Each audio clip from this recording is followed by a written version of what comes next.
Iran और Israel के बीच में जंग लगातार बढ़ रही है। हमले एक के बाद एक हो रहे हैं। कभी ईरान इजरायल पर धावा बोलता है तो कभी इजरायल ईरान पर बम बरसाता है। और आगे बढ़ते हुए हम ये जानेंगे कि इन दोनों देशों की तरफ से वार पलटवार में कौन सी वो शक्तियां हैं, कौन सी वो ताकत है जिनका जिक्र अभी हो रहा है।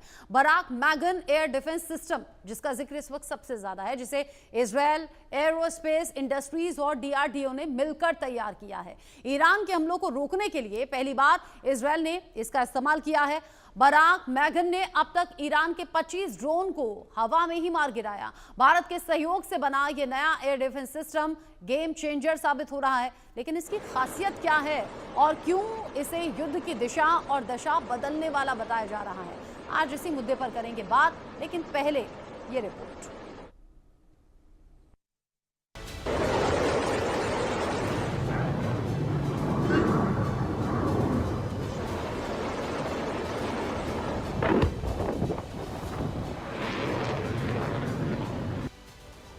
ईरान की मिसाइलें राख हो गईं, हवा में ही खाक हो गईं। ईरानी ड्रोन पटाखों की तरह जल गए। इजरायल पर ईरान के कई हमले नाकाम हो गए।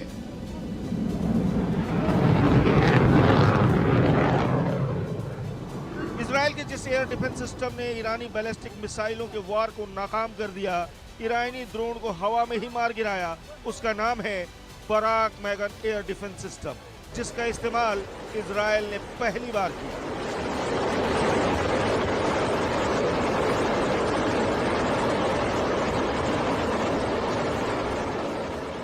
इस एयर डिफेंस सिस्टम को इजरायल एरोस्पेस इंडस्ट्रीज ने डीआरडीओ के साथ मिलकर तैयार किया है। Barak Magen system Barak MX family का नेवी वर्जन है।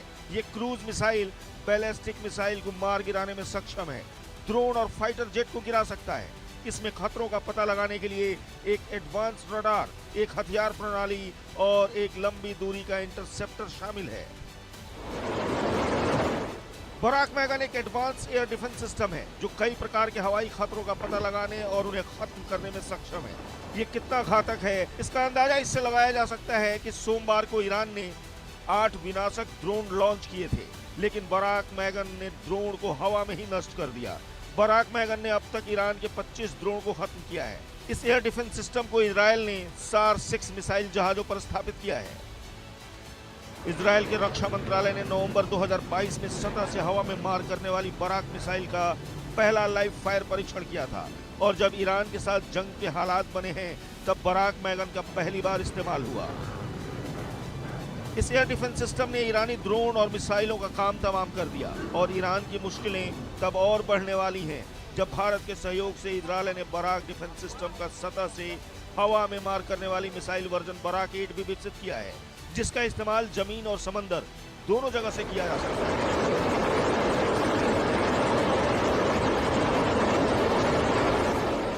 ये एयर डिफेंस सिस्टम इजरायल के लिए नया रक्षा कवच होगा, जो एक ओर इजरायल की रक्षा करेगा तो दूसरी ओर ईरान के ड्रोन और फाइटर जेट और मिसाइलों का खात्मा करेगा। Bureau report, India news. इसमें कोई दो राय नहीं कि अगर ईरान और इजरायल को कंपेयर करें तो फिर यहाँ इजरायल बड़ा ताकतवर देश के तौर पर सामने आता है। हालांकि कुछ मामलों में ईरान आगे है, लेकिन अभी जिस तरीके से ये जंग चल रही है, ये हालात दिख रहे हैं, इजरायल लगातार अपनी ताकत बढ़ा रहा है, उधर ईरान बड़ी धमकियां दे रहा है। मेरे साथ में बात करने के लिए major general retired Anuj Mathur sir जुड़ गए हैं डिफेंस एक्सपर्ट के तौर पर। Group captain retired doctor VN Jha sir जुड़ गए हैं डिफेंस एक्सपर्ट के तौर पर। आप दोनों का ही इंडिया न्यूज पर बहुत स्वागत।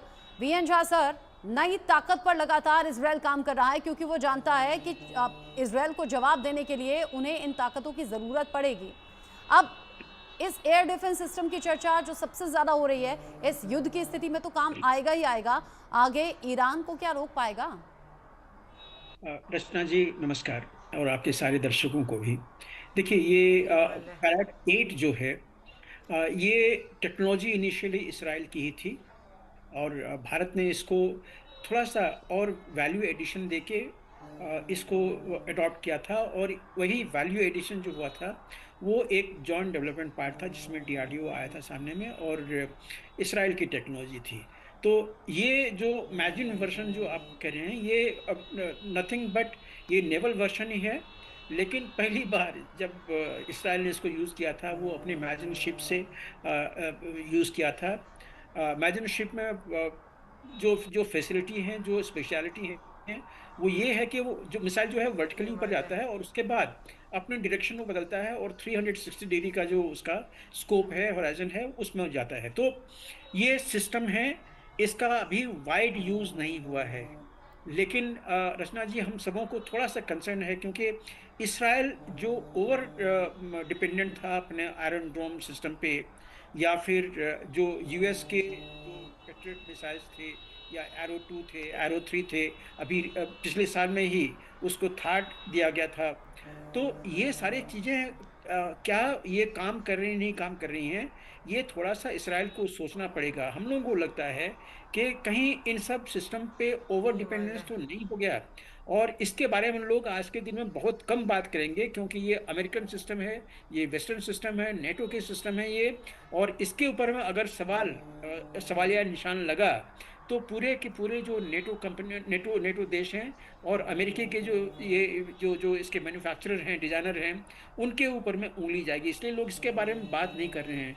लेकिन इसराइल को आज न कल इसके बारे में थोड़ा सा तवज्जो देना पड़ेगा, क्योंकि आयरन डोम नो डाउट ये काफ़ी सशक्त सिस्टम है और अभी तक इसराइल को प्रोटेक्ट किया हुआ है, लेकिन इसकी रेंज बहुत कम है। ये 4 से लगभग 60-70 किलोमीटर के आसपास में चीज़ों को रोक सकता है, चाहे उसमें वो मिसाइल्स भी क्यों ना हो। मोस्टली ये रॉकेट और ड्रोन्स के लिए है।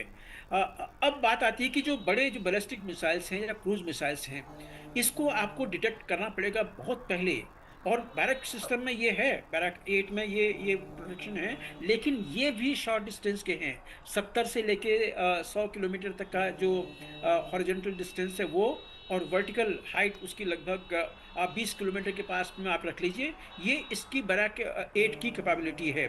भारत ने जो असिस्टेंस दिया हुआ है, ये दोनों वर्जन के लिए, ground as well as naval version के लिए इनपुट दिए हुए हैं। जो मैन्युफैक्चरिंग यहाँ पे होती है वो हमारे जॉइंट होते हैं, नेवल के भी और आर्मी के भी। तो बैरक 8 में श्योरली इसमें काफ़ी कैपेबिलिटी है, और ये सिर्फ ड्रोन के लिए नहीं है। ये जो सिस्टम है, खास करके जो मिसाइल्स आते हैं, high capability missile, high value missile, उसके लिए ये बनाया गया है। लेकिन ऑब्वियसली अगर कोई ड्रोन आपके काफ़ी नज़दीक आ गया है तो उसको मार के गिराना बहुत ज़रूरी है, और वहाँ पे ये जो बैरक 8 है ये भी काफ़ी होता है। आपको याद होगा अभी जो एस्केलेशन हुआ था, इसमें पाकिस्तान का एक मिसाइल था, हत्फ शायद 8 था, जिसको कि बैरक 8 ने मार के गिराया था। तो ये सारी चीज़ें हमें पता हैं।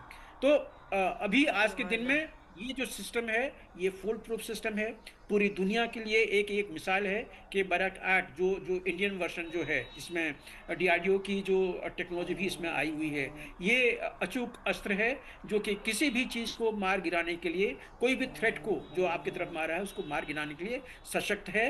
आगे आने वाले दिनों में इसके बहुत चर्चे होंगे और हम लोग सब इसको सुनेंगे। ये हमारे पास में, हमारे अस्त्र शस्त्र के लिस्ट में एक बहुत बड़ा आर्सेनल है। बैरक मैगन की जो खासियत है वो आपने भी अच्छे से समझा दी, रिपोर्ट में भी हमने बताया, और साथ ही साथ ईरान और इजराइल के युद्ध के बीच बैरक मैगन का बड़ा जिक्र हो रहा है। अच्छा, किसी भी युद्ध की स्थिति में हथियारों की भूमिका क्या रहती है, अनुज माथुर सर? रचना, जय हिंद। देखिए, हथियारों की भूमिका, आफ्टर ऑल युद्ध तो है ही हथियार का सही समय पर सही प्रकार के हथियार से सही प्रकार के टारगेट के ऊपर आघात पहुंचाना, यही लड़ाई है। यही लड़ाई है। तो हथियार जो है वो किसी भी युद्ध का एक फंडामेंटल बेसिस है, और उसके ऊपर हमको हमला करने की आवश्यकता है। देखिए, मैं आपको दो बातें बताता हूँ, रचना, बहुत जरूरी है कि क्या हथियार की, वेपन सिस्टम की लिमिटेशंस होती है, हदबंदियां होती है। किसी की मिनिमम रेंज है, किसी की मैक्सिमम रेंज है, किसी की कोई लिमिटेशन है। और अच्छी डिफेंस वो कहलाती है जो एक दूसरे हथियार के साथ म्यूचुअल सपोर्ट में रह करके एक दूसरे की लिमिटेशंस को काउंटर कर सके। इसका मैं आपको उदाहरण देता हूँ। हमारा जो ऑपरेशन सिंदूर था, उस ऑपरेशन सिंदूर में हमने रण ऑफ कच्छ से लेकर के सियाचिन ग्लेशियर तक एक अनब्रोकन अनब्रोकन एक शील्ड बना ली थी, इसको आप कह सकते हैं इलेक्ट्रॉनिक कर्टन बना दिया था, जिसमें से कि कोई भी जो चीज फ्लाई कर रही है हवा में वो बच करके नहीं निकल पाई। उनका आइडेंटिफिकेशन सब हुआ। दूसरी चीज होती है कि अब आपने उसको डिटेक्ट कर लिया, उसको आइडेंटिफाई कर लिया, अब उसको गिराना है, तो सूटेबल वेपन सिस्टम उसके साथ वहां पर अवेलेबल होना चाहिए। तो दूसरा जो काम हमने किया था वो एक unbroken multi layered air defence grid बनाई थी गुजरात से लेकर सियाचिन ग्लेशियर तक, ताकि आप आइडेंटिफाई करें, डिटेक्ट करें और उसके बाद उसको फायर करके नुकसान पहुंचा करके नीचे गिरा दें। यही वजह थी कि 500 ड्रोन उनके आए हैं और एक भी आगे नहीं जा पाया। तो ये बात होती है। तो इसका जहां तक इस पर्टिकुलर वेपन सिस्टम का सवाल है, ये एक बहुत अच्छा उन्नत किस्म का एयर डिफेंस वेपन सिस्टम है और ये प्राइमरीली नेवल वर्जन है। अब आप देखिए नेवल जो शिप्स होते हैं उनको आफ्टरऑल किस चीज से खतरा है? उनको कभी कोई किसी पैदल सेना से, किसी टैंक वैंक कोई खतरा नहीं है। खतरा उनको या तो हवाई जहाज से है, या मिसाइल सिस्टम से है, या टॉर्पेडो से है। अगर आपके पास ऐसे एयर डिफेंस सिस्टम्स हैं जो इन चीजों को न्यूट्रलाइज करके और आपको थोड़ी इम्यूनिटी दे सकते हैं, तो वो मेरे ख्याल से बहुत ज्यादा कामयाब होते हैं। और इसमें रचना जरूरी चीज जो मैं बता रहा हूं वो ये होती है कि आपके पास हर रेंज पर फायर करने वाले हथियार होना आवश्यक है। हमारे पास S-400 से लेकर के छोटी से छोटी गन जो कि इन्फेंट्री यूनिट में हाथ से चलाई जाती है, वहां तक हमने एयर डिफेंस सिस्टम्स को एक ग्रिड में बांध रखा था। तो मेरा ये मानना है कि ये एक बहुत ज्यादा उन्नत किस्म का एक modern air defence weapon system है, जो कि ग्रिड में अगर सही जगह पे सही प्रकार से इसको प्रयोग में लाएंगे तो बहुत कारगर सिद्ध होगा। तीसरी बात जो मैं आपको बताता हूँ वो ये होती है कि जो भी मिसाइल डेवलपमेंट हम लोग कर रहे हैं, वो मिसाइल डेवलपमेंट डॉक्टर झा साहब बैठे हैं, वो बहुत ज्यादा जानते हैं इसके बारे में। वो इस प्रकार से किया जाता है कि हम उसको तीनों वर्जन्स में कन्वर्ट कर सकें। ग्राउंड वर्जन भी होना चाहिए, एयर वर्जन भी होना चाहिए और नेवल वर्जन भी होना चाहिए। और मुझे लगता है कि ये हमारे जो एडी सिस्टम्स हम डेवलप कर रहे हैं उसमें इस बात का भी बहुत खास ध्यान रखा जा रहा है, ताकि आपको अगर इंटरचेंजेबिलिटी की, इंटरऑपरेबिलिटी की आवश्यकता है तो वो भी आप आसानी से कर सकते हैं। ये एक लेकिन बात यह है कि आपको इस सिस्टम को ग्रिड के अंदर शामिल करके रखना होगा। एक स्टैंड अलोन सिस्टम जो है वो आपको कभी भी पूरी सिक्योरिटी नहीं दे सकता है रचना। तो मेरा ये मानना है कि एक बहुत घातक, बहुत इफेक्टिव, अचूक हथियार है, लेकिन अगर इसकी लिमिटेशंस को ध्यान में रखते हुए इसको हम किसी प्रकार से म्यूचुअल सपोर्ट में दूसरे हथियारों के साथ इस्तेमाल करेंगे, और इसको ईरान बहुत इफेक्टिवली यूज कर रहा है। जिस मिसाइल की हम बात कर रहे थे वो मिसाइल वो डायरेक्टेड टुवर्ड्स दिल्ली, और उस मिसाइल को हमने सिरसा में या कहीं नीचे गिरा दिया था। वो इसी हथियार की काबिलियत मुझे लगता है कहीं ना कहीं थी। तो ये एक बहुत बेहतरीन वेपन सिस्टम। लेकिन जो तबाही है और जो हमले के बाद की तस्वीरें हैं वो दोनों ही देशों से सामने आ रही हैं। वीएन झा सर, यहाँ अगर कभी इजराइल भारी पड़ता हुआ नजर आता है तो तुरंत ईरान भी तो जवाब देते हुए भारी पड़ता हुआ नजर आता है। हथियार तो ना यहाँ कम है ना वहाँ कम है और एडवांस्ड है। हाँ रचना, इसमें आपको थोड़ा सा देखना पड़ेगा। जनरल माथुर ने बड़ा अच्छा आपको एक छोटा सा कंपैरिजन दिया था कि किस तरह से भारत का जो युद्ध था और ईरान का युद्ध था, इसमें किस तरह की सिमिलरिटी है। नो डाउट कि जो युद्ध लड़ी जाती है और जीती जाती है आपकी उन्नत किस्म के हथियार से होती है, लेकिन इसमें आज के दिन में जो हमारा बैटल ग्राउंड है ये पहले से काफ़ी चेंज हो चुका है। इसमें ये जो ड्रोन चीज़ जो आई है ना, ये ड्रोन ने बहुत सारा कॉन्सेप्ट बदल दिया हुआ है। और इसीलिए एक छोटा सा अगर ड्रोन आ जाए और उसके ऊपर में आप अगर आकाश मिसाइल आप छोड़ना चाहते हैं या ब्रह्मोस छोड़ना चाहते हैं तो ये सब चीज़ें नहीं होती है। ब्रह्मास्त्र उसके लिए काम में नहीं आती हैं। और यहीं पे भारत जो है, भारत की जो एक सोच थी कि मल्टी लेयर जो चीज़ें हैं, यहाँ तक कि हैंड ऑपरेटेड गन से लेके जो ऑटोमेटेड वेपन्स हैं, सारी चीज़ों को एक साथ में हमने आकाश तीर के नाम से जोड़ दिया था। इसमें हमारे वो D4 सिस्टम थे जो ड्रोन के जामर थे, ड्रोन को DW से भी ख़त्म करने वाले थे। जुल्का 23 था मॉडिफाइड इंडियन मॉडिफिकेशन साथ में, जो कि बहुत सशक्त कैनन छोड़ता था। L-70 का आपने नाम पहले लिया ही था। उसके अलावा तुंगुश्का, स्ट्रेला, शिल्का, ये सारी जो चीज़ें थी ये एक सूत्र में बंधी हुई थी और ये सारा आकाश तीर का एक पार्ट था। और उधर जो बड़े सिस्टम्स थे, जो कि आपको मिसाइल सिस्टम या वो जो चीज़ें थी, उसके लिए एक अलग तरह का जो प्रणाली था वो लगा रखा था। S-400 था हमारे लिए सारे तरह के मिसाइल्स के लिए, इंक्लूडिंग हाइपरसोनिक। हमारे पास में पृथ्वी एयर डिफेंस सिस्टम था, जिसका प्रद्युम्न नाम दिया गया है। ये काफ़ी, इसकी मारक क्षमता जो है वो धरती के सतह से 180 किलोमीटर ऊपर तक बैलिस्टिक मिसाइल को वही खत्म कर सकता है। इसी तरह से एक AAD advance air defence system जो था, जिसका नाम अश्विन है, ये भी बैलिस्टिक क्रूज मिसाइल को लगभग 40 किलोमीटर तक मार गिराने के लिए सक्षम है। बराक 8 का आपने नाम लिया हुआ ही है। Quick reaction surface to air missile, वो आपने नाम सुना ही होगा उन दिनों में। Medium range surface to air missile, ये सारी चीजें जो हैं, ये आपको एडिशनल सिक्योरिटी जो है एक के बाद लेयर वो प्रोवाइड करती है। और वो तो एडिशनल सिक्योरिटी ज्यादा नजर आती है इसराइल के पास। जो हम ईरान और इसराइल में हमले की खबरें देख रहे हैं, ईरान हमला कर तो पा रहा है इसराइल पर, लेकिन अपने हमलों को रोक नहीं पा रहा, यानी जो उसकी तरफ मिसाइल और ड्रोन आ रही है उस तरीके से उनका एयर डिफेंस सिस्टम काम नहीं कर रहा। जबकि इसराइल में मैक्सिमम ऐसे हमलों को नाकाम कर दिया गया है, वहां का एयर डिफेंस सिस्टम मजबूत है। इसीलिए दोनों में एक ये तो बड़ा खास अंतर है। और जाहिर सी बात है, इसराइल खुद भी ताकतवर है ईरान के मुकाबले, और बाकी ताकतवर देशों का सपोर्ट भी उसके साथ में है। आप दोनों का ही बहुत शुक्रिया, वीएन झा सर, अनुज माथुर सर, इंडिया न्यूज से साथ जुड़ने